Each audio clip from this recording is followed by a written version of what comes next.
अच्छा, एक न्यूज़ थी वेटलैंड से रिलेटेड, आप लोगों ने सुना है? आर्द्रभूमि वेटलैंड से रिलेटेड न्यूज़ एक दो दिन की। 94 पे जो वेटलैंड हाँ। अनाउंस हुआ है बिहार का गुगा बिल। तो अब वो वेटलैंड जो है टोटल कितने हो गए हैं जो रामसर साइट में इंक्लूड है हमारे? 94 हो गए हैं। ठीक है, तो ये वैसे तो नहीं पूछते कितने हैं, लेकिन हो सकता पूछ लिया जाएगा कि अभी हाल ही में एक दो दिन की न्यूज़ है। तो अब मुझे ये बताइए कि वेटलैंड होते क्या है? ठीक है, 94 तो ठीक है, अब ये बताइए। और हाँ, एक चीज़ और, सबसे ज़्यादा जो है आर्द्रभूमि जो रामसर साइट के अंतर्गत है हमारे किस स्टेट में है भारत के? तमिलनाडु। कितना है? 20 अप्रोक्सीमेट ऐसे ही कुछ है, 20। ठीक है। और मध्य प्रदेश में कितनी है? मध्य प्रदेश की जरूर याद रखिएगा, मध्य प्रदेश में कितनी है? कितना? 5 है, 4 नहीं है, 5 है। 5 है, 5। तो उनके नाम एक एक करके मुझे प्रतिभा जी बताइए जल्दी, पांचों के नाम बताइए।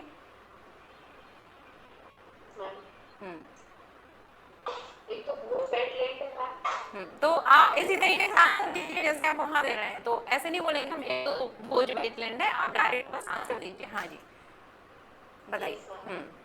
भोज वेटलैंड है और सिद्धू झील है और सांख्य सागर झील और तो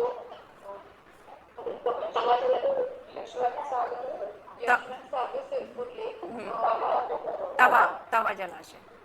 ओके, तो इनके जो है किस डिस्ट्रिक्ट में है ये, और अगर हो सके तो देख लीजिएगा। ठीक है, चलिए। तो अब मैं पूछ रही थी कि रामसर साइट जो है वो होते क्या है। ये प्रश्न इसलिए महत्वपूर्ण हो जाता है क्योंकि अभी हाल ही में इसको इंक्लूड किया गया है। तो बताइए क्या है आर्द्रभूमि वेटलैंड क्या होते हैं, पहले ये बताइए। हाँ जी, बताइए आप लोगों में से सद्भावना जी, आप बताएंगे वेटलैंड क्या होते हैं, आर्द्रभूमियां क्या होती हैं? बताइए। मैम वो लैंड का वो पार्ट जहाँ पे कोई वाटर बॉडी हो जो कि हमारे बायोडायवर्सिटी के लिए बहुत इम्पोर्टेंट हो। चलिए राकेश जी, आप बताएंगे वेटलैंड क्या होते हैं? राकेश जी। हाँ जी, नमस्ते। एक इकोसिस्टम के रूप है जिसमें कि सॉइल के ऊपर वाटर कवर रहता है और इसमें की डाइवर्स टाइप के प्लांट और एनिमल लाइफ होती है। इसमें वेटलैंड में डिफरेंट टाइप होते हैं, मार्श होते हैं, स्टैम्प होते हैं। इस तरीके से काफी स्ट्रीम इसमें खड़ा हुआ पानी घुसता है, इस तरीके से घुसता है। ओके, तो आप इसको भी है ना उसमें आंसर देते टाइम इसको भी जोड़ सकते हैं कि ये क्या है, इकोसिस्टम का एक टाइप है। ठीक है, चलिए। अच्छा, रामसर समिट क्या है, इसके बारे में सुना है आप लोगों ने? रामसर समिट बताइए। मैम ये वेटलैंड को कंजर्वेशन के लिए था जो कि 1971 ईरान में है। 2 फरवरी 2 फरवरी 2 फरवरी। हाँ।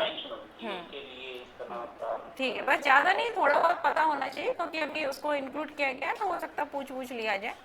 और वेटलैंड जो है उनके लिए एक ये रिक्वायरमेंट रहता है कि पानी की गहराई कितनी होनी चाहिए, हमको देखने को मिलता है। तो क्या सभी वेटलैंड होते हैं? सभी तो नहीं होते ना, उसके लिए भी पानी की गहराई होनी चाहिए। कितनी होनी चाहिए वो गहराई? आपके में एक से रिलेटेड इसलिए और ये टॉपिक महत्वपूर्ण हो जाता है। तो कितना होना चाहिए उसकी गहराई जो वाटर बॉडी है? 6 मीटर से कम। ठीक है, इतना याद रखना, 6 मीटर लगभग। चलिए, अच्छा ये बताइए आप लोग की जो प्लाज्मोलाइसिस है ये क्या होता है? ये वेटलैंड वाला टॉपिक मैंने इसलिए इसको लिया था क्योंकि अभी इसको ऐड किया गया है, इसलिए हो सकता पूछ लिया जाए। अब ये बताइए प्लाज्मोलाइसिस क्या है? चलिए शिवांशु, प्लाज्मोलाइसिस। Yes sir. जब भी सेल के हाइपरटोनिक सॉल्यूशन में रखा जाता है तो सेल के जो साइटोप्लाज्म की मूवमेंट है वो सेल से बाहर की तरफ होने लगती है, यानी साइटोप्लाज्म पूरा डिसअपीयर हो जाता है। इस कंडीशन को प्लाज्मोलाइसिस कहा जाता है। तो प्लांट सेल के अंदर स्पेशल कंडीशन होता है क्योंकि उसके पास सेल वॉल की प्रेजेंस होती है। तो जब हम सॉल्यूशन की ऑस्मोलैरिटी को सही कर देते हैं तो वही जो वाटर है फिर से अब्जॉर्ब हो जाता है, साइटोप्लाज्म अंदर की तरफ फिर से वापस आ जाता है। तो एनिमल सेल को जब भी हम हाइपरटोनिक सॉल्यूशन में रखते हैं तो वो पूरी तरह से डिस्टर्ब हो जाती है। लेकिन प्लांट सेल में ये एडिशनल फीचर है कि सेल वॉल की प्रेजेंस के कारण उसको हम अगर प्लाज्मोलाइसिस किसी सेल में हो रहा है तो उसका शेप कैसा होगा, वो किस तरीके का हो जाएगा, वो पहले से जो है और भी श्रिंक हो जाएगी, हाँ श्रिंक हो जाएगी, सिकुड़ जाएगी, ठीक है, ओके। चलिए, अच्छा ये बताइए कि इसी से रिलेटेड एक और है डिफ्यूज़न वगैरह जो है, ठीक है, तो सद्भावना जी तो मैं पूछ ही चुकी हूँ, राकेश जी बता चुके हैं, प्रतिभा जी ने भी आई थिंक बता दिया है। कोमल जी आप बताइए कि डिफ्यूज़न और ऑस्मोसिस में क्या डिफरेंस होता है? यस मैम, तो डिफ्यूजन में जो है वो सॉल्यूट की मूवमेंट होती है हायर कंसंट्रेशन से लोअर कंसंट्रेशन की तरफ, Okay. और ऑस्मोसिस में हम कह सकते हैं कि सॉल्वेंट या वाटर की मूवमेंट होती है हायर कंसंट्रेशन से लोअर कंसंट्रेशन की तरफ to plasma membrane, semi permeable to membrane. इसका एग्जाम्पल बता सकती है? यस मैम, जो डिफ्यूजन है वो हम रेस्पिरेशन में देखते हैं, जैसे कि जो गैसेस का एक्सचेंज होता है वो डिफ्यूजन के थ्रू होता है, और वाटर जो हमारी बॉडी में वाटर है उसका जो वाटर का मतलब ऑस्मोसिस के थ्रू होता है। सद्भावना जी यस मैम। आपका कब है, डेट कब है आपकी? मैम 12 नवंबर। 12। आप लोगों में से किसी का आई थिंक 6 को था, आप में से किसी का 6 को है? फरीदा मैम का, फरीदा, हाँ फरीदा मैम का 6 को आपका, रिजल्ट भी आ गया जुलॉजी। हाँ हाँ आ चुका है, कल आपने दिया था एग्जाम? यस मैम, आ गया लिस्ट में। तो आप तो ये सोचते हैं कि इसी बार आपका हो जाएगा? मैम इसी बार लगातार हो जाए तो बहुत अच्छा है, हाँ। क्योंकि पेशेंस नहीं है। तो इसी बार हो जाना चाहिए आप लोगों का, ठीक है, और मैं भी भगवान से प्रार्थना करती हूँ कि कल जिनका है, कल 2-3 लोगों का है, एक शायद राजस्थान साइड से है, गुप्ता, अमन गुप्ता शायद ऐसी कुछ नाम है, अभी वो है नहीं है, तो वो भी आज जा रहे हैं इंदौर, तो और फरीदा जी का भी है और 1-2 लोगों का और भी है, नाम मुझे ध्यान नहीं है। चलिए, अच्छा एक चीज़ और आपसे पूछ रही हूँ, ये बताइए रचना जी, विटामिन बी कॉम्प्लेक्स जो है उसके कारण कौन कौन सी डिसीज होती है, जल्दी बताइए। विटामिन बी कॉम्प्लेक्स ये बताइए कि फाइनल आप बैठे हुए और आपसे पूछ रहे हैं, बस इस तरीके से आंसर दीजिए, हाँ जल्दी, रचना जी बताइए। हेलो। हाँ बताइए, विटामिन बी कॉम्प्लेक्स जो है अगर इसकी कमी हो जाती है तो क्या क्या डिसीज जो है हमको देखने को मिलती है, बताइए। मांसपेशियों में दर्द होता है ना, और हड्डियां कमजोर हो जाती हैं, ऑस्टियोपोरोसिस बोलते हैं और रिकेट्स बोलते हैं। नहीं, ये सही आंसर नहीं है, आपको ऐसे आंसर नहीं देना चाहिए। हाँ जी, चलिए, अब वो प्रतिभा जी से पूछ लिया, कोमल जी भी बता चुकी है, जयप्रकाश जी आप बताइए। जी ma'am, vitamin B complex means vitamin B one से बी12 तक का विटामिन बी का ग्रुप होता है। अलग अलग विटामिन बी की कमी से अलग अलग प्रकार के रोग होते हैं, जैसे कि हम बात करें विटामिन बी1 तो थायमिन की कमी से बेरीबेरी, विटामिन बी2 राइबोफ्लेविन की कमी से किलोसिस या होठों का फटना, स्किन डिसीज भी उससे होती है। विटामिन बी3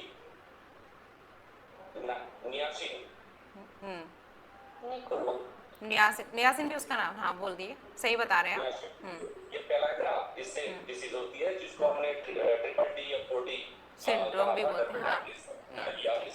ओके, आगे बताइए। और जो दूसरे विटामिन है फॉलिक एसिड, पैंटोथेनिक एसिड, इनकी कमी से भी विभिन्न रोग होते हैं। विटामिन बी12 की कमी से एनिमिक एनीमिया।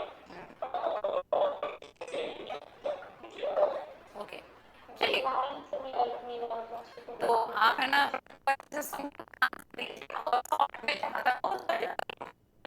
शॉर्ट में सभी विटामिन जैसे हैं, अगर पूछा जाए उसके कारण क्या क्या होता है, ठीक है, उसके केमिकल नाम बता सकते हैं आप।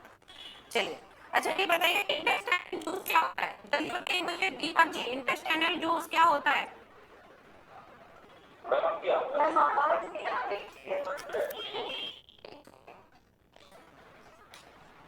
अब आ रही है, नहीं आ रही? Yes sir. तो इंटेस्टाइनल जूस क्या होता है बताइए दीपक जी।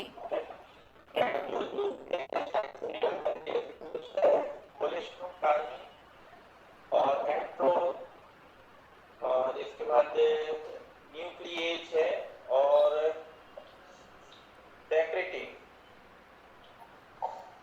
चलिए, कोई और उसको बताएगा? आर्ची आप बताएंगी इंटेस्टाइनल जूस के बारे में थोड़ा बताइए। मैडम हम्म, मैं बताऊँ मैडम, बताइए। इंटेस्टाइनल जूस जो होता है वो स्मॉल इंटेस्टाइन की म्यूकोसल ग्राउंड से निकल स्थापित होता है और इसमें बहुत सारे एंजाइम्स होते हैं क्या क्लास ले रहे हैं? जी, हाँ बताइए बताइए। जो कि प्रोटीन, कार्बोहाइड्रेट और फैट्स का डाइजेशन करते हैं। इसमें से जो मेन एंजाइम है जैसे पेप्टाइडेज, सुक्रेज, माल्टेज, लैक्टेज,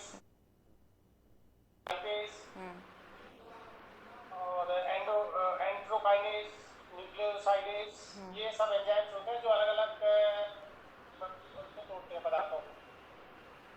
चलिए ठीक था काफ़ी हद तक। चलिए और कोई बताएगा इसको अच्छे से करेक्ट करके? कौन बताएगा आप में से? आप लोगों में से जिसको भी इसको अच्छे तरीके से फ्रेमिंग करके हाँ बता सके वो बता सकता है। कौन बताएगा इसको? आंतों की ग्रंथियों से निकलने वाला ट्रांसपेरेंट या फिर येलो रंग का एक वाटर जैसा मतलब पदार्थ होता है ना, वो उसे इंटेस्टाइनल जूस कहते हैं। इसमें एंजाइम हो सकता है और इलेक्ट्रोलाइट्स हो सकते हैं। आप पहले बोल रहे हो ट्रांसपेरेंट, फिर बोल रहे हो येलो कलर का। हल्का हल्का पीले रंग का, मतलब ट्रांसपेरेंट है, हल्का हल्का पीला रंग। ओके, शिवांशु आप बताइए। स्मॉल इंटेस्टाइन में आने वाला एंजाइमेटिक सीक्रेशन है ये, इसमें अलग अलग रेंज के एंजाइम्स प्रेजेंट होते हैं।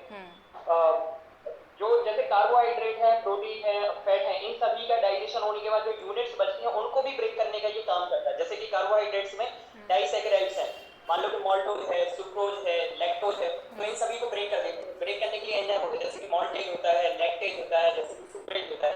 फिर इसके बाद जैसे जब प्रोटीन का ब्रेकडाउन होता है तो डाइपेप्टाइड्स का फॉर्मेशन होता है। तो डाइपेप्टाइड्स को ब्रेक करने के लिए पेप्टाइडेज एंजाइम होता है जो इसको एमिनो एसिड में कन्वर्ट कर देता है। और इसी तरह से फैटी एसिड्स को भी जो लिपिड्स की यूनिट है उनमें पूरी तरह से ब्रेक डाउन करने का काम ये करता है। इसके साथ ही अगर न्यूक्लिक एसिड प्रेजेंट है तो उसको ब्रेक करने के लिए न्यूक्लियस एंजाइम, ओके, न्यूक्लियस, हाँ ओके ठीक है। तो आपने भी दीपक जी ठीक बताया था, लेकिन जो है शिवांशु ने भी काफ़ी अच्छा बताया। चलिए अच्छा ये बताइए कि एंटोरिकस, हाँ हाँ सक्कस एंटोरिकस बोलते हैं। अच्छा ये बताइए जब कभी हम ऊंचाई पर जाते हैं, ठीक है, तो हमारी नाक जो है उससे ब्लीडिंग क्यों होने लगती है? बताइए।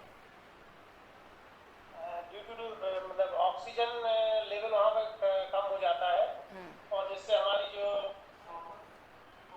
ब्लड वेसल्स हैं वो दबाव के कारण फट जाती है। अत्यधिक दबाव के कारण फट जाती हैं। ठीक है, इसको और हाँ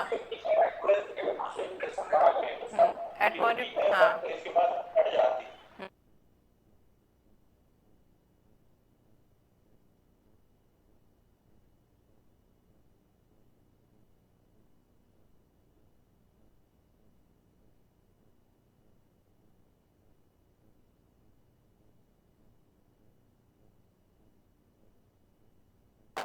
नहीं आ रही है, एक मिनट तो चालू है, एक सेकेंड। अभी आ रही है मैम। आ रही है, मेरे ख्याल से डिस्चार्ज है, दूसरा माइक लेना पड़ेगा।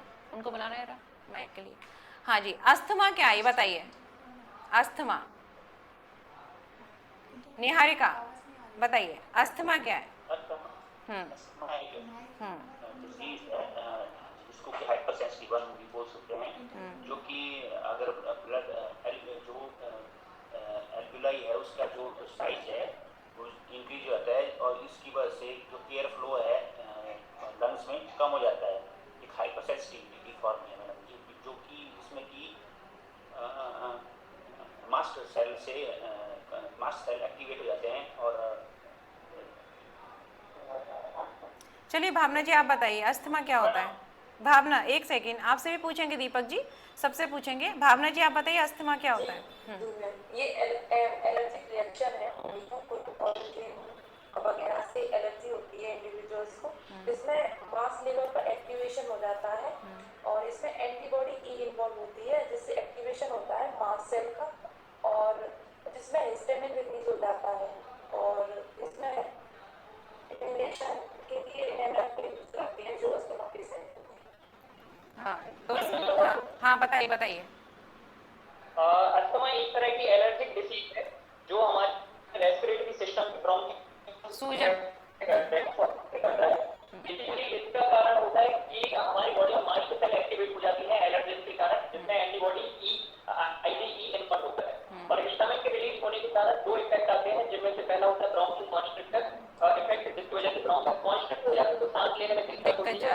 होता है वैसोडाइलेटर इफेक्ट, जिसमें ब्लड वेसल्स डायलेट हो जाती है और ब्लड का फ्लो इंक्रीज हो जाता है, जिससे इन्फ्लेमेशन जैसी समस्याएं बढ़ जाती हैं। अगर इस चीज को हम ट्रीट करना चाहते हैं तो इसका हमें एंटागोनिस्टिक लाना होता है, जिसे हम कहते हैं एंटी हिस्टामिन, और ये हिस्टामिन के इफेक्ट को नलीफाई कर देता है और इससे पेशेंट ठीक हो जाता है। ओके, अच्छा एस्परजिलस के बारे में सुना है आपने?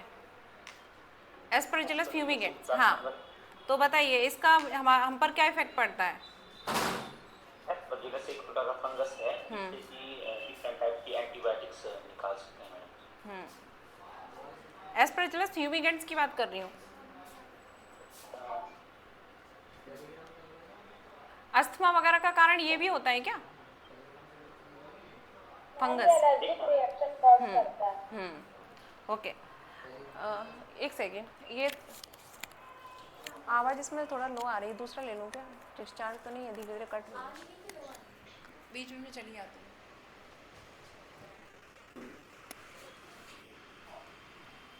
1 मिनट।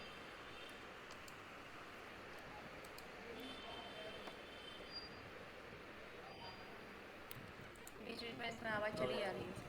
हाँ, इसको लगा लो, हटा दूँ? ओके, इसको बंद कर।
प्रोबायोटिक्स और प्रीबायोटिक्स क्या है,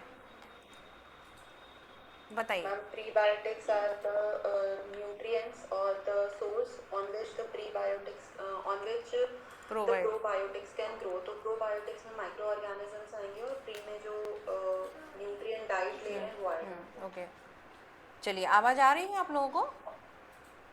मैम, जो प्रोबायोटिक्स है वो लाइव माइक्रो ऑर्गेनिज्म है, जैसे कि बैक्टीरिया, यीस्ट, और जो हमारी हेल्थ के लिए बेनिफिशियल है। और प्रीबायोटिक्स उनका जो भोजन नॉन खाना। डाइजेस्टेबल फाइबर होते हैं, तो वो हम माइक्रोब से लाइक हम यूज कर सकते हैं एज अ फूड। हाँ, तो वो माइक्रोब जो होते हैं ना, जिनको गुड बैक्टीरिया भी बोल सकते हैं, उनकी ग्रोथ के लिए अच्छे होते हैं प्रीबायोटिक्स। तो एक दो एग्जांपल बता सकते हैं आप प्रोबायोटिक्स के और प्रीबायोटिक्स के, शिवांशु? प्रीबायोटिक में कर्ड आ जाएगा। चलिए, कर्ड आरजी बता रही थी, बताइए आरजी। मतलब मैं हाँ हाँ बताइए, दीपक जी क्या कह रहे थे? अच्छा, गार्लिक जो है उसको हम किस कैटेगरी में रखेंगे, प्रोबायोटिक्स की prebiotics? Ma'am, prebiotics. Prebiotics, garlic, लहसुन, ठीक है, ये भी जो है हमारे लिए काफ़ी अच्छा होता है। चलिए, अच्छा एप्पल स्नैक के बारे में बताइए, ये क्या है apple snack, snail, apple snail? हाँ जी राकेश जी, एप्पल स्नैल क्या है? पाइला को बोलते हैं, तो बताइए पाइला के बारे में। हाँ, जिसमें कि फुट प्रत्याक होता है और एसिमेट्रिकल बॉडी होती है, और जो उसकी सॉफ्ट स्किन है, जो उसमें सेल बाहर से काउंटी प्रॉब्लम प्रेजेंट होता है, और इसमें मेंटल कैविटी होती है, मेंटल क्लियर होती है, और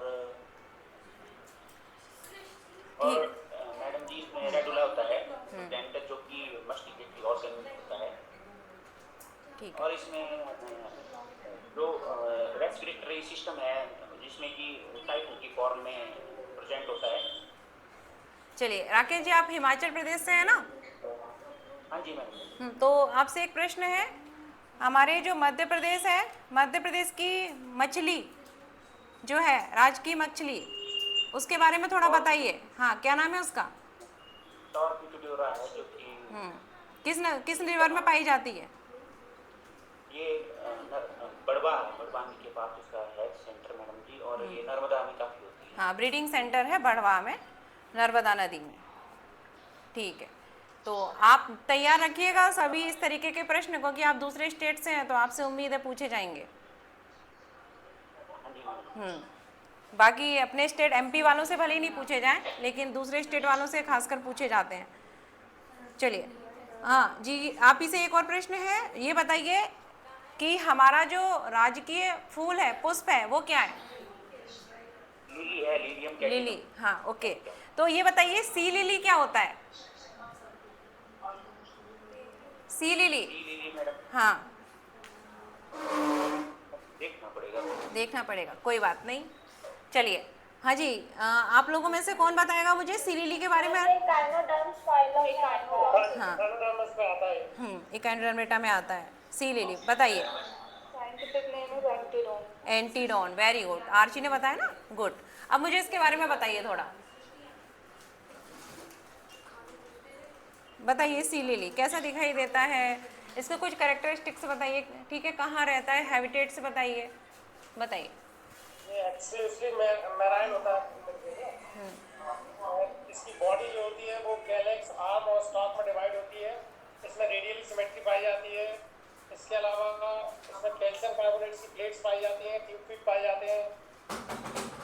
और चलिए आर्ची जी आप बताइए। डोलियोलेरिया लार्वा होता है शायद इसमें।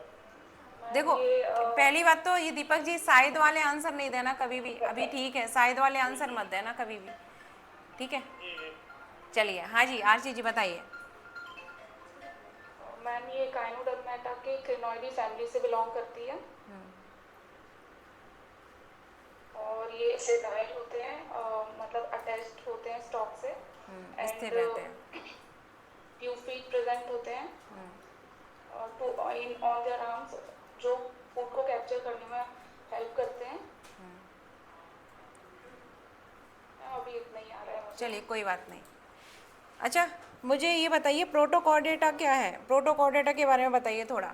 हाँ जी प्रोटोकॉर्डेटा बताइए निहार कर। फाइलम है जो कॉर्डेटा के अंदर आता है, बट इसमें जो नोटोकॉर्ड होती है ये वर्टिब्रल कॉलम में कन्वर्ट नहीं होती, इसलिए इन्हें प्रोटोकॉर्डेट कहते हैं। जैसे कि यूरोकॉर्डेटा एंड सेफ्लोकॉर्डेटा। यूरोकॉर्डेटा में नोटोकॉर्ड टेल में प्रेजेंट होती है, सेफ्लोकॉर्डेटा में अप से लेकर डाउन तक पूरी होती है फुल बॉडी में, बट वो नोटोकॉर्ड के फॉर्म में ही होल एडल्ट में भी प्रेजेंट होती है। अच्छा ब्रेंकियोस्टोमा किस में आएगा?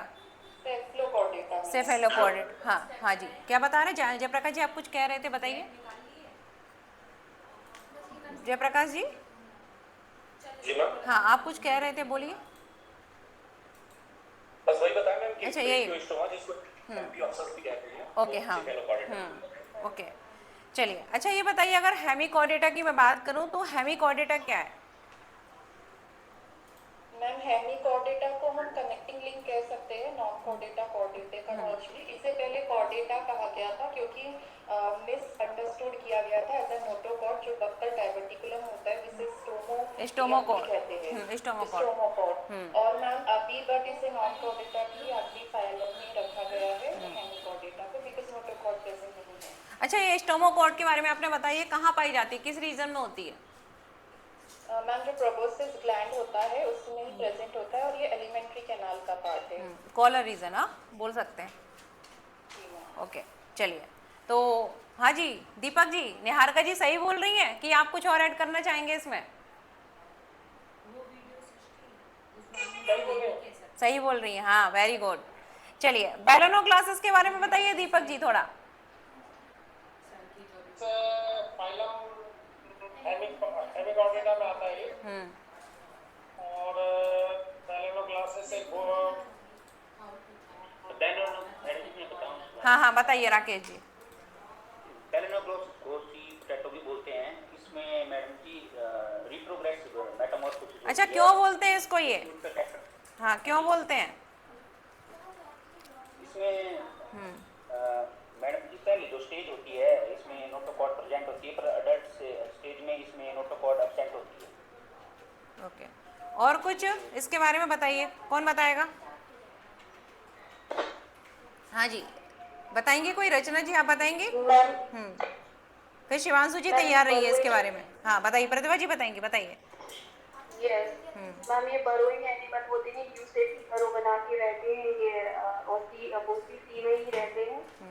और इनकी बॉडी 3 पार्ट्स में डिवाइडेड रहती है, हेड, कॉलेक्स और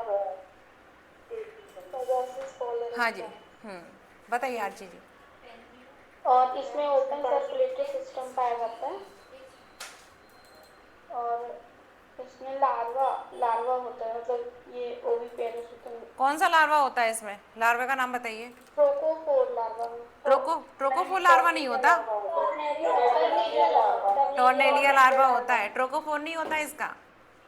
अच्छा टॉर्नेलिया, हाँ ट्रोकोफोर आप बोल रहे थे पहले, वो किसका होता है बताओ? मोलस्कस और ओके तो याद रखना रचना जी, ठीक है, इसका लार्वा वो नहीं होता जो आप कह रहे थे। अच्छा चलिए ये बताइए। हाँ तो कल ऐसा करते हैं, कल आप लोग भी तैयार करके आइए अभी, क्योंकि 10 मिनट बचा हुआ है और मुझे बस इसको ख़त्म करना है। कल आप तैयार करके आइए सारे। अब मैं आपको ऐसा करती हूँ कि आप लोगों को एक एक यूनिट वाइज दे देती हूँ, ठीक है, और आपका जो है अच्छे से रिवीजन हो जाएगा। तो कल ये बताइए कौन सी यूनिट, आपको जो सिलेबस में 10 यूनिट दी हुई है, कौन सी यूनिट जो है आप लोग उसी से प्रश्न पूछेंगे, ऐसे करके सारी यूनिट के हो जाएंगे। बताइए। बायोकेमिस्ट्री से शुरू करते हैं मैडम। बायोकेमिस्ट्री से क्या? एक एक, हाँ जी वर्टिब्रेट्स, हाँ बताइए क्या बोल रहे थे निहारिका जी? हाँ हाँ यही, हाँ हाँ बाकी जो टेक्नोलॉजी वगैरह से प्रश्न है वो इतने नहीं पूछे जाएंगे आपसे। हाँ लार्वा बहुत महत्वपूर्ण है, सारे इकाइनोडर्मिट्स के जो है बहुत ही महत्वपूर्ण है, ठीक है।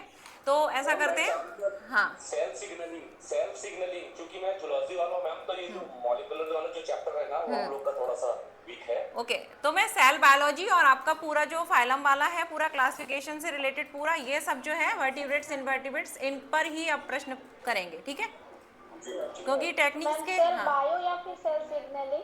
नहीं पूरा बायो सेल सिग्नलिंग वगैरह पूरा cell biology cell signalling overall सब, ठीक है जो भी है। तो कल से इसको स्टार्ट करते हैं, हमें इतना टाइम भी नहीं है, 1-2 प्रश्न ही पूछ के इसको बंद करना है मुझे, क्योंकि कुछ शॉर्ट्स वीडियो वगैरह भी बनाने हैं, फिर इंटरव्यू आज स्टार्ट हो रहा है, केमिस्ट्री के भी स्टार्ट हो गए ना, 17 तारीख से उसके भी हैं, तो ये पूरा सेटअप वगैरह। चलिए अच्छा ये बताइए क्रॉसिंग ओवर क्या होता है, जल्दी बताइए क्रॉसिंग ओवर।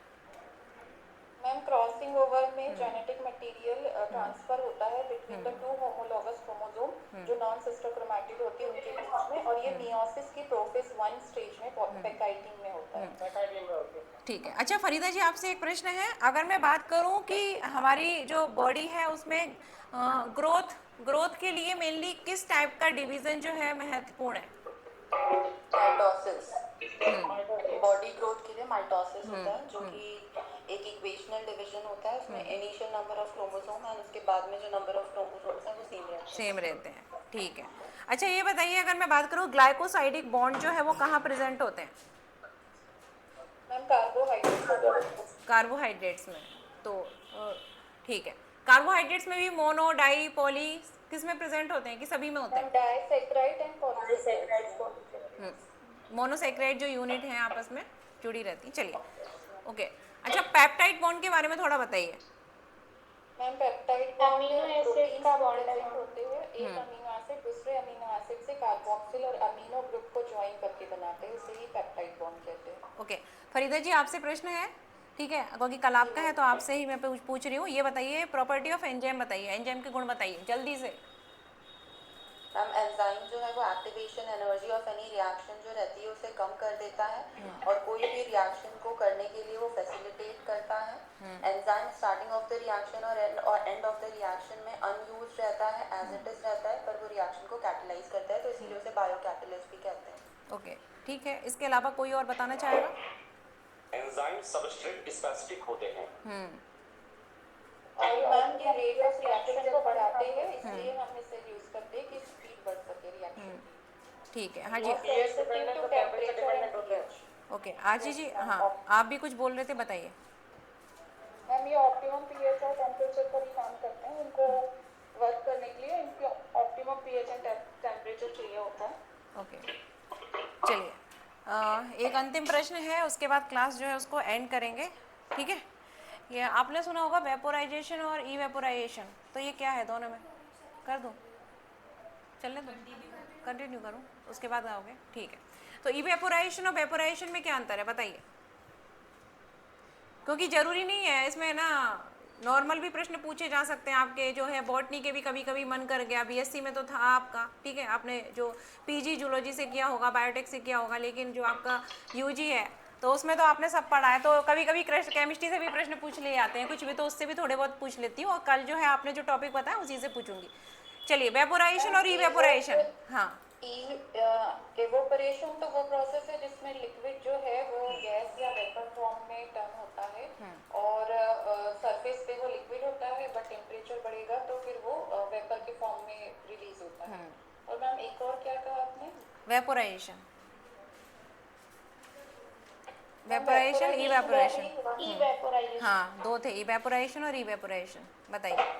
बाष्पन और बाष्पीकरण हिंदी में आई थिंक बोलते हैं हम। ये इवेपोरेशन मैडम लिक्विड के सरफेस पे होता है, और जो वेपोराइजेशन है किसी चीज को बॉईल करते हैं तब वेपर्स बनेंगे, तो हाँ evaporation। तो बॉइलिंग पॉइंट जरूरी है, बॉइलिंग पॉइंट का, हाँ तो याद रखना, जैसे हम छत पे कभी पानी रख दो आप खुले बर्तनों में और वो उड़े आता है, तो उसके लिए बॉइलिंग पॉइंट की आवश्यकता नहीं होती है, सरफेस फिनोमिनन है, ठीक है, इवेपोराइजेशन बोल सकते हैं उसको, ठीक है। अच्छा ट्रिप्सिन के बारे में बताइए, ट्रिप्सिन का क्या रोल होता है हमारी बॉडी में? मैम ट्रिप्सिन एक प्रोटीन डाइजेस्टिंग एंजाइम होता है, और ट्रिप्सिन हमारे इंटेस्टाइन में वर्क करता है। ये जब बनता है तो ये ट्रिप्सिनोजन के फॉर्म में होता है, और फिर ये ट्रिप्सिन में चेंज होता है। ओके अच्छा जैसे हाँ पेनक्रियास से प्रोड्यूस होता है, पेनक्रियास से प्रोड्यूस होता है, और इंटेस्टाइन में वर्क करता है, ट्रिप्सिनोजन से ट्रिप्सिन में कन्वर्ट होता है। ओके हमारी एलिमेंट्री कैनाल और जो कैटल्स की एलिमेंट्री कैनाल में क्या डिफरेंस होता है? चलिए हमारी एलिमेंट्री कैनाल और कैटल्स के एलिमेंट्री कैनाल में क्या डिफरेंस होता है? मैम कैटल्स की जो एलिमेंट्री कैनाल होती है उसमें एक एक्स्ट्रा चेम्बर होता है जिसका नाम होता है र्यूमन, इसीलिए उसे र्यूमिनेंट कहते हैं। और यहाँ पर सेल्यूलोज डाइजेस्टिंग एंजाइम्स होते हैं, इसके अलावा इसीलिए वो और सेल्यूलोज बताइए। को डाइजेस्ट कर पाते हैं। इसके अलावा और और हमारी बताइए। एलिमेंट्री कैनाल उनकी एलिमेंट्री कैनाल के कंपैरिजन में शॉर्टर होती है, उनकी लॉन्गर होती है। एबॉसम, र्यूमन, इस तरह के 2 और एक्स्ट्रा चेम्बर इनमें पाए जाते हैं। अच्छा, आपने देखा होगा गाय भैंस जो है वो अक्सर क्या है, जब खाली समय पे बैठी रहती हैं तो मुंह चलाती रहती हैं अपना। क्यों चलाती हैं? जुगाली करती हैं। हाँ, ईसोफेगस में दे स्टोर देयर फूड और जब भी वो खाली होते हैं तो वो वापस लाके उसको च्यूइंग करते हैं। सो रीगर्गिटेट कहते हैं हम, बैक टू द माउथ। अभी आपने बताया था कि ये जो है हमारे केटल्स वगैरह होते हैं, तो इसमें आपने बैक्टीरिया के बारे में बताया था कि नहीं बताया अभी फरीदा जी? नहीं मैम, अभी नहीं मैंने बताया। बैक्टीरिया की हाँ, तो बताइए इसमें बैक्टीरिया भी प्रेजेंट होते हैं, तो मैम किस एक टाइप के? बैक्टीरिया का नाम जो मुझे अभी याद आ रहा है, र्यूमेनोकोकस नाम का एक बैक्टीरिया होता है जो कि सेल्यूलोज डाइजेस्ट करता है। इसके अलावा भी और भी बैक्टीरिया प्रेजेंट होते हैं।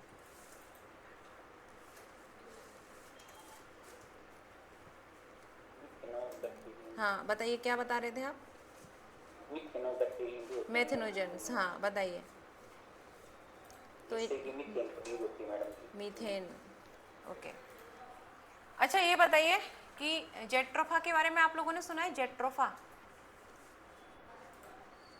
मैडम जी हाँ। प्लांट है, पेट्रो प्लांट है। तो इसका क्या यूज़ है? पेट्रोलियम निकालने के लिए यूज होता है मैडम जी। किस टाइप का petrol? Normal petrol? Plant biofuel के लिए इसका हम, ठीक है। तो अगर मैं बात करूँ डीजल की और पेट्रोल की, तो दोनों जेट्रोफा से तैयार होते हैं क्या? नहीं, डीजल मैडम जी फ्यूल है जो कि काफी सालों के प्रोसेस से बना होता है, जबकि जेट्रोफा प्लांट है मैडम जी उसको तो हम प्रोसेस करके निकाल सकते हैं प्लांट से, वो बायोफ्यूल नहीं। चलिए, तो कहाँ मध्य प्रदेश में पाया जाता है? हाँ, क्या बोल रहे थे राकेश जी? आपकी मुझे आवाज़ सुनाई नहीं पड़ रही। हाँ बोलिए। मैडम जी अपने क्वेश्चन रेज किया, कुछ पता नहीं लगा, एक बार बोलेंगे? जो जेट्रोफा होता है इसे रतन जोड़ भी बोलते हैं, और इससे जो है हाँ बायोफ्यूल जो है हम तैयार करते हैं। बस इतना ध्यान रखना, और कुछ नहीं। बॉटनी से रिलेटेड है, इतना पूछा नहीं आएगा, लेकिन पूछ सकते हैं। मध्य प्रदेश में पाया जाता है। आरएच फैक्टर के बारे में बताइए, क्या होता है ये आरएच फैक्टर? मैम जो हमारे आरबीसीज होते हैं उसमें उसके ऊपर एक और टाइप का जो एंटीजन पाया जाता है उसे आरएच फैक्टर बोलते हैं। और ये आरएच फैक्टर एक ही टाइप का होता है, इसीलिए जिसके अंदर ये प्रेजेंट होता है वो आरएच पॉजिटिव होता है, जिसमें नहीं प्रेजेंट होता है वो आरएच नेगेटिव होता है। एक और ये सेकंड, जो उनसे आरएच कहना वीडियो फैक्टर बनाना होता था ना है शॉर्ट।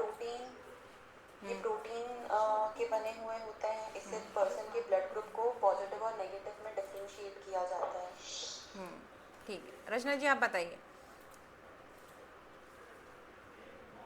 रचना, यस मैम। हाँ जी बताइए। आरएच फैक्टर को अपने तरीके से बताइए। फरीदा जी ने भी सही बताया, आप बताइए अपने तरीके से बताइए। आरएच फैक्टर सबको बताने का जो हाँ तरीका अलग अलग होता है, आप बताइए। रेड ब्लड सेल्स की सतह पर पाई जाने वाली एक प्रोटीन होती है आरएच फैक्टर। और मतलब इसमें मैम ये 2 होते हैं, आरएच पॉजिटिव और आरएच नेगेटिव। अगर आरएच फैक्टर प्रेजेंट है तो उसे आरएच पॉजिटिव के अंतर्गत रखा जाता है, आरएच नेगेटिव अगर एब्सेंट है। इसका रोल मैडम जी प्रेगनेंसी का पीरियड होता है, जब प्रेग्नेंट लेडी को डिटेक्ट करते हैं, जिससे कि हम पता लगाते हैं कि अगर इसमें फीचर्स है, अगर नेगेटिव है और फीमेल पॉजिटिव है, तो इससे क्या होता है कि जो ब्लड सेल हैं काफ़ी ज़्यादा डैमेज हो सकते हैं। ओके ठीक है, तो आरएच पॉजिटिव, हाँ बताइए। हाँ शिवांशु बताइए। फैक्टर इस तरह आरबीसी की सरफेस पर मिलने वाला सरफेस एंटीजन है, और इसको सबसे पहले विलियम वीनर ने डिस्कवर किया था रीसस मंकी। इसको आरएच फैक्टर कहा जाता है। और इसकी प्रेजेंस एंड एब्सेंस के बेसिस पर जो 4 तरह के ब्लड ग्रुप होते थे उनको 8 तरह से कैटेगराइज किया जा सकता है। आरएच फैक्टर की एब्सेंस के कारण O negative blood group universal donor बन जाता है, और आरएच फैक्टर की प्रेजेंस के कारण जो एबी ब्लड ग्रुप है यूनिवर्सल रेसिपिएंट बन जाता है। ओके, तो ये रीसस मंकी वाला पॉइंट जो है इसको और ऐड कर लीजिएगा आप लोग अपने आंसर में, ठीक है। चलिए अब मैं अगर पूछूं आपसे एंजाइना, एंजाइना क्या है? एंजाइना, हाँ जी। एंजाइना हार्ट पेन से रिलेटेड है। बताइए, सही बता रहे हो आप, सही साइड में जा रहे हो। हाँ बताइए, एंजाइना क्या है? मैम मैम जब चेस्ट के अंदर कंजेशन होता है या हार्ट मसल्स को प्रॉपर ब्लड नहीं मिल पाता है तो उसे एंजाइना पेक्टोरिस बोलते हैं। एंजाइना बोलते हैं, ठीक है, सही था आपका आंसर, बिल्कुल सही है। मैम ये कोरोनरी आर्टरी डिसीजेस की वजह से होता है, जो ऐसी आर्टरीज जो हार्ट प्रॉपर को ब्लड ऑक्सीजन सप्लाई, पहुंचाती हैं। उसमें प्रॉपर ब्लड सप्लाई जो है वो अच्छे से नहीं हो पाती है, ठीक है। अच्छा, न्यूरोट्रांसमीटर जो है उनके नाम बताइए मुझे थोड़ा, सद्भावना जी। न्यूरोट्रांसमीटर ये क्या होते हैं और इनके नाम बताइए।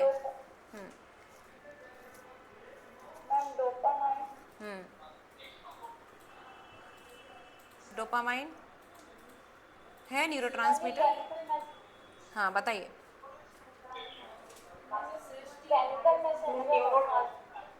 चलिए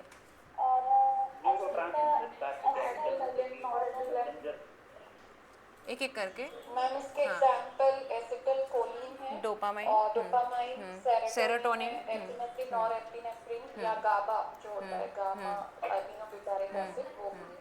न्यूरोट्रांसमीटर मैम केमिकल मैसेंजर है जो सिग्नल ट्रांसमिट करते हैं या तो सिनेप्सिस पे या तो टारगेट सेल पे। ओके। दो न्यूरो जो जंक्शन, केमिकल इन्फॉर्मेशन है उसको फैसिलिटेट करने का काम करते हैं न्यूरोट्रांसमीटर, और ये दो तरह के होते हैं, एक होता है एक्साइटेटरी और दूसरा होता है इनहिबिटरी। तो एक्साइटेटरी के अंदर आता है जैसे कि एसिटाइल कोलिन आता है, जैसे कि डोपामाइन आता है, जैसे कि सेरोटोनिन आता है, जैसे एंडोर्फिन आता है, और इस उसके अंदर गाबा को रखा जाता है, that is gamma aminobutyric acid. Okay.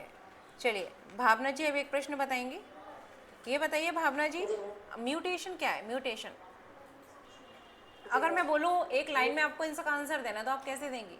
Mutation simple. ये सडन चेंज होता है न्यूक्लियोटाइड्स में, और ये इनहेरिट वाला भी हो सकता है, इनहेरिट और सोमेटिक म्यूटेशन भी हो सकता है। सोमेटिक म्यूटेशन सोमेटिक सेल में होते हैं, और जो जर्म सेल में होते हैं वो इनहेरिट होते हैं पेरेंट्स टू और इसकी सबसे पहले थ्योरी बताइए बताइए। यूगोडी बेरीज ने दी थी, और इसका जो प्लांट पर उन्होंने स्टडी किया था उसका इवनिंग प्रिमरोज था। चलिए अब मुझे बताइए फरीदा जी, म्यूटेशन के कारण क्या क्या हो सकते हैं? म्यूटेशन के कारण नेचुरल म्यूटेशन या ह्यूमन इंड्यूस म्यूटेशन हो सकते हैं। तो सबसे इम्पोर्टेंट जो होता है ह्यूमंस के अंदर, वो किसी भी रेडिएशन की वजह से हो सकता है या कोई केमिकल की वजह से हो सकता है। जहाँ तक कि रेडिएशन की बात होती है तो सबसे सिंपली जो यूवी रेडिएशन है उससे स्किन कैंसर उनसे क्या वीडियो बनाने थे आज तो, स्किन सेल्स के अब वो अंदर फिर म्यूटेशन हम होता है। बनाएंगी, और केमिकल उनसे म्यूटेशन बोलो। की जहाँ तक बात करें तो कुछ ड्रग्स होते हैं या कुछ केमिकल्स होते हैं, जैसे कि लैब में हम वीडियो भी तो बनानी है। जो कि कॉन्टैक्ट म्यूटेशन है। तो ये दो यहाँ पर मैंने एग्जांपल कोट करे। ओके ठीक है। रिफ्लेक्स एक्शन क्या है बताइए? मैम ऐसे एक्शंस जो कि स्पाइनल कॉर्ड से कोऑर्डिनेटेड होते हैं वो रिफ्लेक्स एक्शन कहलाते हैं, तो और बहुत ही क्विक होते हैं। इसके बारे में किसने बताया था? Reflex action also which are coordinated by brain, those are called as cerebral reflex, and some are coordinated by spinal, those are called as spinal reflexes. There was just addition of चलिए और कोई बताना चाहेगा? Reflex action क्या है, और कोई बताना चाहेगा? स्पॉन्टेनियस होने वाले एक्शंस जो हमारी बॉडी को प्रिपेयर करते हैं ट्रेजिक कंडीशन या डेंजरस कंडीशन में, और क्विक डिसीजन मेकिंग में हेल्प करते हैं, उसको रिफ्लेक्स एक्शन कहते हैं। इसमें जो पाथ है वो नर्वस मूवमेंट का वो बाई पास हो जाता है और स्पाइनल कॉर्ड के थ्रू इसका रिजल्ट हमें देखने के लिए मिलता है। कंट्रोल स्पाइनल कॉर्ड के द्वारा होता है। लेकिन अगर हम क्रेनियल रिफ्लेक्स की बात करें तो इसके अंदर भी कुछ एग्जांपल्स आते हैं जिसमें ऑडिटरी रिफ्लेक्स होते हैं और विजनरी रिफ्लेक्स होते हैं। जैसे अगर हम देखें कि जो हमारे आईज और ईयर्स हैं उनकी लोकेशन ब्रेन के पास में है, तो वहां से आने वाले रिफ्लेक्स एक्शन सीधे डाइवर्ट होते हैं ब्रेन की तरफ और वहां से रिजल्ट हमें देखने के लिए मिलता है। जैसे कि मान लो हाई बीम पर कोई लाइट हमारे सामने से जलती हुई आ रही है तो तुरंत हमारी आंखें बंद हो जाती है, that is the example of visionary reflex. कोई अगर एकदम से बहुत तेज साउंड प्रोड्यूस करता है तो हम उस डायरेक्शन में मुड़ के देखने लगते हैं, that is the example of auditory reflex. और इसके अलावा जितने रिफ्लेक्स आते हैं वो स्पाइनल रिफ्लेक्स के अंदर आते हैं। ओके, तो इसका कंट्रोल जो है किस पर रहता है कोमल जी? रिफ्लेक्स एक्शन का अगर मेनली कंट्रोल की बात करें, स्पाइनल कॉर्ड। अभी पेरिफेरल नर्वस सिस्टम अगर हम बोले तो पेरिफेरल नर्वस सिस्टम से इसका कंट्रोल होता है। पेरिफेरल नर्वस सिस्टम को बताओ आप, बताइए। मैम हमारे बॉडी में दो प्रकार के नर्वस सिस्टम है, सेंट्रल नर्वस सिस्टम जो ब्रेन और स्पाइनल कॉर्ड है, और पेरिफेरल नर्वस सिस्टम जो न्यूरॉन्स कनेक्टेड होती है टिल द सेंसरी और मोटर न्यूरॉन्स जो होती है जो सिग्नल लाना और ले जाने का काम करती है, तो वो पेरिफेरल नर्वस सिस्टम के कंट्रोल होते हैं। उसमें मैम दो टाइप है, ऑटोनोमस एंड नॉन ऑटोनोमस। जो ऑटोनोमस है वो विसरल ऑर्गन को कंट्रोल करने के लिए है, और नॉन ऑटोनोमस जो वॉलेंट्री सिग्नल्स होते हैं उनके लिए होता है। गैंग्लिया क्या होते हैं? गैंग्लियन मैम जो गैंग्लिया होता है ये न्यूरॉन पे सेल बॉडी पे, अगर मैडम जी नर्व सेल क्लस्टर बन जाती है जिनकी सेल बॉडी और वो की सिग्नल में हेल्प करती हैं, उनको गैंग्लिया बोलते हैं। अच्छा, आपने इसको देखा, डिसेक्शन किया होगा कभी पहले, तो आपने देखा इसको? नहीं मैम डिसेक्शन नहीं किया। अच्छा, आपका तो बायोटेक था ना, इसलिए मैडम जी हमने किया हुआ है। आपने किया है, हाँ बताइए। वर्क केस में किया हुआ मैडम जी, उसमें गैंग्लिया। किसमें किया था आपने? नर्वस सिस्टम निकाला होगा, किसमें निकाला था? अर्थवॉर्म में निकाला था। अच्छा, आप वो तो फिशरीज डिपार्टमेंट में हैं अभी कार्यरत, तो आपने फिश वगैरह का डिसेक्शन नहीं किया किसी? मैडम जी बहुत किए। किस किस के किए, जरा मुझे नाम बताइए। मैडम जी मैंने ग्रास का किया है, कटला का किया है, रोह का किया है, उसके बाद मैंने ये गिद्ध का किया है, जो कॉमन नेम है इसका, गारा गोटाइला का किया हुआ, गारा गोटाइला की सब स्पीशीज का किया हुआ है। अच्छा, कतला और रोहू में क्या डिफरेंस होता है बताइए, देख के कैसे पता बताइए। जो फिश है ना मैडम जी वो है सरफेस फीडर, और जो रोहू है वो है कॉलम फीडर।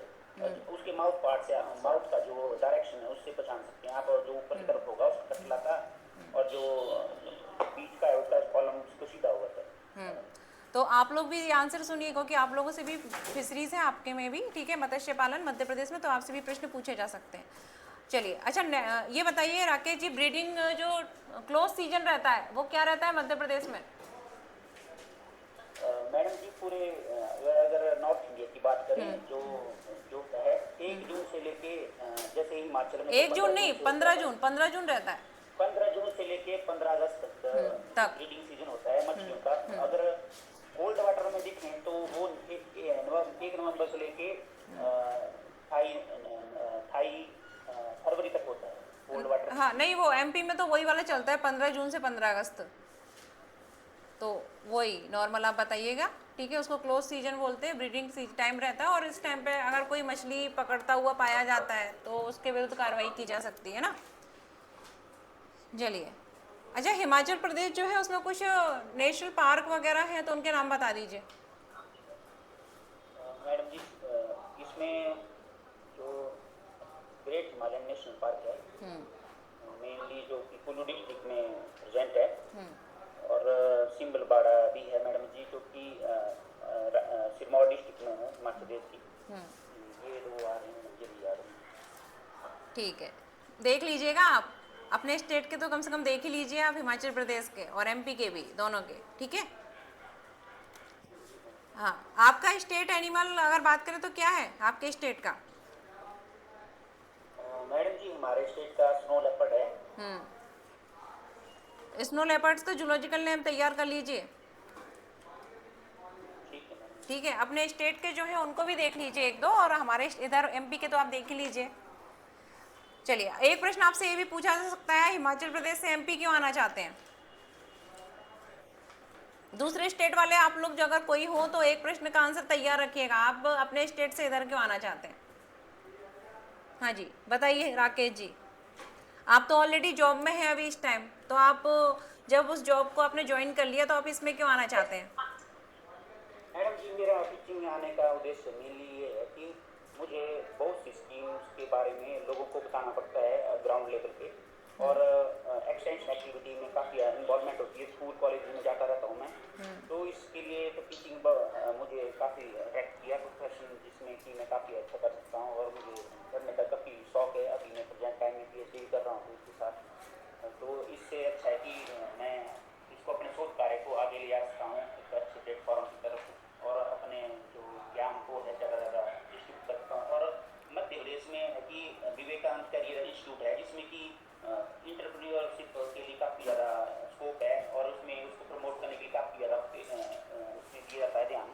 तो उसमें के लिए काफ़ी हेल्प करता हूँ मैं। ठीक है, ओके।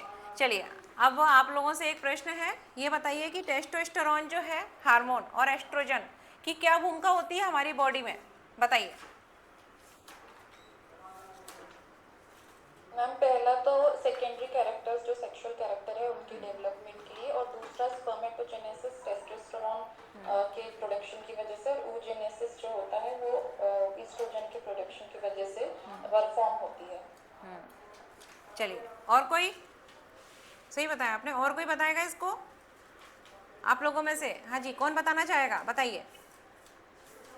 टेस्टोस्टेरोन और एस्ट्रोजन मैडम की दो प्रकार के प्राइमरी सेक्स हार्मोन हैं जो कि डेवलपमेंट और मेंटेनेंस मेल और फीमेल रिप्रोडक्टिव सिस्टम में काफ़ी ज़्यादा हेल्प करते हैं। जो टेस्टोस्टेरोन है जो प्राइमरी डिटरमाइन करते हैं मेल सेक्स हार्मोन को, जो कि मसल ग्रोथ को और उसकी स्ट्रेंथ को बढ़ाने के लिए काफ़ी ज़्यादा यूज होते हैं, और जिससे कि स्पर्म प्रोडक्शन का और फैट डिपोजिशन बोन डेंसिटी को भी इन्फ्लुएंस करते हैं ये।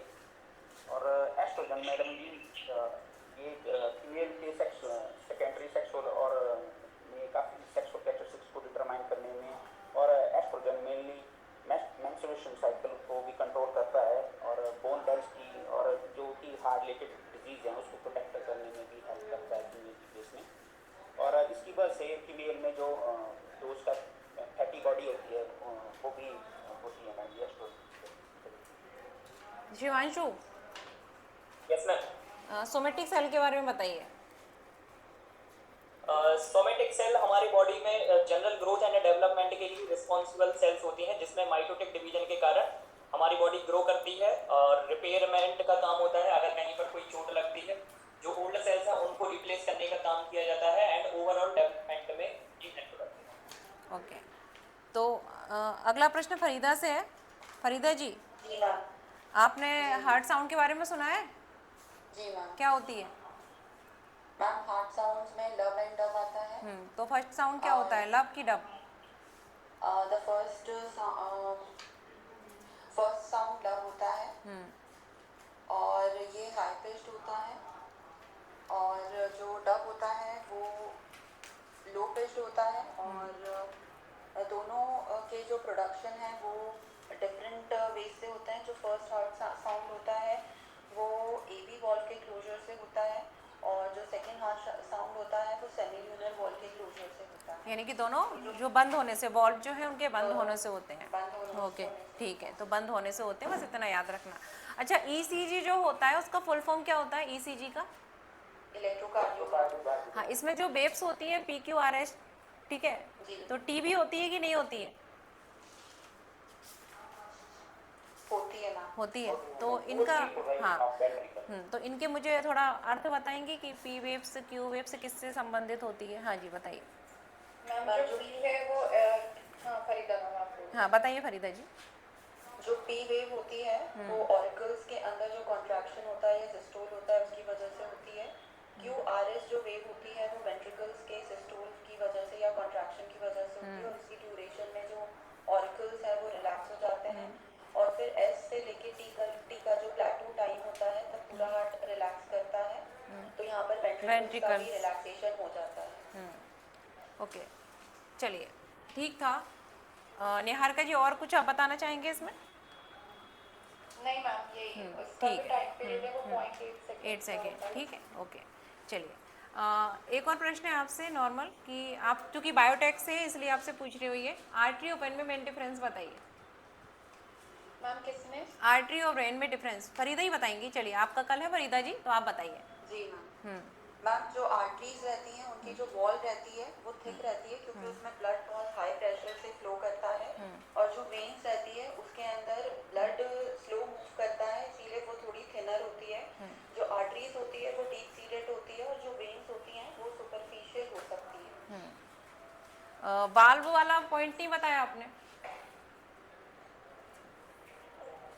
तो आर्टिक स्ट्रोक में मैडम जी वॉल्व एब्सेंट होता है, जब वेन्स में प्रेजेंट होता है, जिसकी वजह से बैक फ्लो नहीं होता, और जब आदमी की डेथ होती है तो जो आर्टरी होती है उसमें ब्लड नहीं होता और वेन्स में ब्लड रहता है। अच्छा, आपने किस में प्रेजेंट और एब्सेंट बताया, जरा वाल्व का बताना एक बार फिर से रिपीट करिएगा। बाल मैडम जी बेन में प्रेजेंट होते हैं। वेन में, तो वेन्स में क्यों होते हैं? वेन्स में क्यों होते हैं, आर्टरी में क्यों नहीं होते?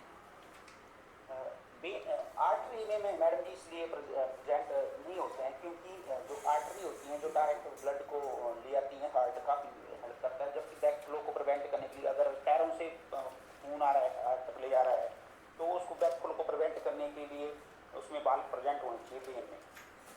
ओके अच्छा, एक प्रश्न है, हम इंजेक्शन वगैरह लगाते हैं किसी को तो आर्टरी में लगाया जाता है कि वेन्स में लगाया जाता है? आर्टरी में क्यों नहीं लगाते राकेश जी? आर्टरी में क्यों नहीं लगाते? हाँ, फिर आप लोग प्रेशर काफी हाई रहता है आर्टरी में, हाँ बीपी काफ़ी हाई होता है इसलिए उसमें नहीं लगाते। चलिए, अच्छा बॉल की अगर बात करें, किसकी थिक होती है, किसकी थिन होती है? वेंट्रिकल्स की वॉल थिक होती है और अच्छा नहीं, आर्टरी वेन की चल रही है, हाँ। आर्टरीज की वॉल थिकर होती है। ओके, अभी आपने ऑरिकल वेंट्रिकल्स का बताया, तो इसमें पूछ रही हूँ कि जो है ऑरिकल या एट्रियल, किस जो बोल सकते हैं एट्रियम, तो इनमें से जो है बड़े क्या होते हैं? ऑरिकल होते हैं, वेंट्रिकल होते हैं? वेंट्रिकल्स होते हैं। तो इसका भी कुछ रीज़न है क्या कि ऐसे ही बड़े होते हैं? मैम वेंट्रिकल्स को पूरी बॉडी को ब्लड सप्लाई करना होता है, तो इसीलिए इसकी वॉल थिकर होती है, इसीलिए ये वेंट्रिकल्स बड़े दिखते हैं।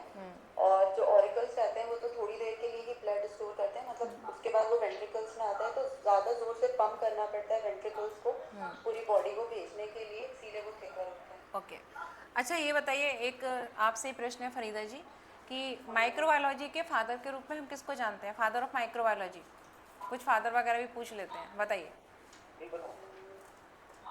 Farida ji. Ma'am Anton von Leeuwenhoek. Anton von Leeuwenhoek, father of microbiology. Louis Pasteur ma'am. Louis Pasteur, तो आप थोड़ा ध्यान रखिए इसको। बायोटेक्नोलॉजी के बारे में बताइए थोड़ा, ये क्या है? मैम जब भी बायोलॉजी के अंदर कोई टेक्नोलॉजी का इंकॉर्पोरेशन होगा तो वो बायोटेक्नोलॉजी कहलाएगा। पर जो प्रेजेंटली सिलेबस ऑफ बायोटेक्नोलॉजी देखा जाए तो वहाँ पर मोर ओवर जीन के मैनिपुलेशन से रिलेटेड जो स्टडी होती है और जो सब्जेक्ट्स होते हैं वो पढ़ाए जाते हैं। तो इसका हमारी जो है एनिमल के लिए क्या यूज़ है? हम जेनेटिकली मॉडिफाइड ऑर्गेनिजम्स बनाने के लिए genetically modified organisms high yielding हो सकते हैं, जिनसे हम हार्मोन्स और बहुत सारे जो प्रोडक्ट्स हैं वो ऑब्टेन कर सकते हैं। ओके, इसीलिए इनका use चलिए, अच्छा राइबोसोम जो है इसका अगर बात करें, प्रमुख कार्य क्या है हमारी बॉडी में? Protein synthesis. प्रोटीन सिंथेसिस, तो थोड़ा प्रोटीन सिंथेसिस के स्टेप बता सकती हैं? मैम प्रोटीन सिंथेसिस एमआरएनए पर होता है। जब एमआरएनए बनता है उसके बाद उसे राइबोसोमल यूनिट्स आकर अटैच होती है। राइबोसोमल यूनिट्स का काम वहाँ पर एक उसे प्लेटफॉर्म प्रोवाइड करना होता है जिसमें कि टीआरएनए अमाइनो एसिड को लेकर आता है। जो अमाइनो एसिड उस एमआरएनए की 3 न्यूक्लियोटाइड से कॉम्प्लीमेंट्री होता है, ट्रांसफर आरएनए से लेकर आता है। जो ट्रांसफर आरएनए रहता है ये 20 अमाइनो एसिड्स के लिए स्पेसिफिक रहता है। यहाँ पर 3 साइट्स होती है जहाँ पर कि आकर ये टीआरएनए अटैच करता है राइबोसोम पर। तो इसके पास होती है ए साइट, टी साइट और ई साइट। जो इसकी ए साइट होती है वहाँ पर टीआरएनए आता है। जो पी साइट होती है वहाँ पर जो 2 अमाइनो एसिड्स होते हैं उनके बीच में पेप्टाइड बॉन्ड बनते हैं। और जो ई साइट होती है वहाँ पर ट्रांसफर आरएनए जाता है और फिर राइबोसोम से एग्जिट हो जाता है। ओके, तो ये कुछ सुपरफिशियल इसकी स्टेप्स हैं। ओके, एक अंतिम प्रश्न है, ठीक है, आप लोगों में से जिसको आ रहा हो वो बताइए कि जो मैम डीएनए जैसे है, स्टेप बताइए। अगर पूछी जाती है उसमें इंजेक्शन लॉन्गिटन और सेल्फिकेशन बताया जाएगा ना सबसे पहले? हाँ, स्टार्टिंग ये भी कर सकते हैं। चलिए, तो सबसे पहले आप मुझे ये अंतिम प्रश्न बताइए कि अगर मैं डीएनए के बारे में पूछूं तो डीएनए हमारी बॉडी में कहाँ कहाँ पाया जाता है? ह्यूमन बॉडी की बात चल रही है, बताइए। डीएनए जो है सभी सेल के न्यूक्लियस में पाया जाता है। जो सोमैटिक सेल है, जर्म सेल, सभी में डीएनए पाया जाता है। इसके अतिरिक्त और कहाँ कहाँ डीएनए मिलता है? एक्स्ट्रा न्यूक्लियर जो है वो माइटोकॉन्ड्रिया में और प्लांट्स में क्लोरोप्लास्ट में भी होता है। तो माइटोकॉन्ड्रियल डीएनए के बारे में थोड़ा बताइए आची जी। मैम बताइए। Mitochondrial DNA 70 years mitochondrial small circular DNA होता है जो माइटोकॉन्ड्रिया में प्रेजेंट होता है और इसके अंदर जेनेटिक मटेरियल प्रेजेंट होता है। और ऑफस्प्रिंग्स में भी मदर का जो माइटोकॉन्ड्रियल डीएनए होता है वो ऑफस्प्रिंग्स में एंड कुछ डिसीजेस हैं माइटोकॉन्ड्रियल डीएनए से रिलेटेड। उनके नाम बताइए, कौन कौन सी डिसीज है? कौन बताएगा आप लोगों में से? बताइए। मायोक्रोनिक एपिलेप्सी होती है, रेड फाइबर्स होते हैं। चलिए, हाँ राकेश जी आप कुछ बोल रहे थे, बताइए। लीवर है, लियोन। बताइए आरसी जी, आप ही बताइए, चलिए बताइए। हाँ जी राकेश जी बताइए। मैडम जी मस्कुलर डिस्ट्रॉफी जो होता है, मस्कुलर डिस्ट्रॉफी क्या होता है इसमें? जिसमें कि मसल जो होती है वो इतनी स्ट्रॉन्ग नहीं रह पाती, डिस्ट्रॉफन पे कम होता है मैडम जी माइटोकॉन्ड्रिया। और कोई बताएगा इसको? मैम लीवर हेरिडिटी ऑप्टिक न्यूरोपैथी भी होती है, जैसे कि विजन लॉस हो जाता है एडल्ट्स में। चलिए, तो कल इसके आगे कंटिन्यू करेंगे, ठीक है? आप लोग तैयार करके आइए जो आप लोगों ने बोले हैं 2 यूनिट टॉपिक के बारे में, ठीक है? तो आप लोग को खरीदारी, ठीक है? बेस्ट ऑफ लक, आप अच्छे से इंटरव्यू दीजिए।